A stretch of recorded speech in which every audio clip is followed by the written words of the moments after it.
Welcome to Chillin' 101. We hope this video helps. Start by gathering the exact tools you will use so the job is fast and safe.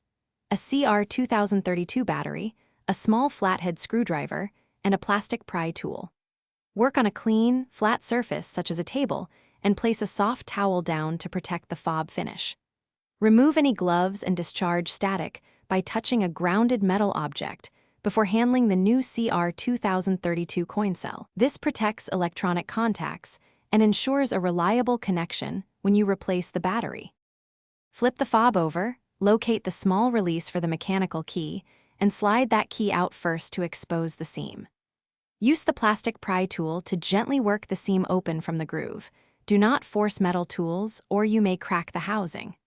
With the halves apart, note the battery orientation and remove the old CR2032 by lifting the clip or tab. Install the new CR2032 with the positive side up toward the case, and avoid touching battery faces with bare fingers.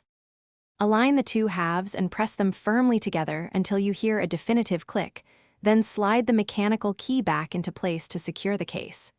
Test the fob at the car, press lock, unlock, and if applicable the remote start or panic button. A visible LED blink or the vehicle responding within normal range indicates success. Finally, recycle the old CR2032 battery in accordance with local rules and confirm consistent range and button response across several tries before.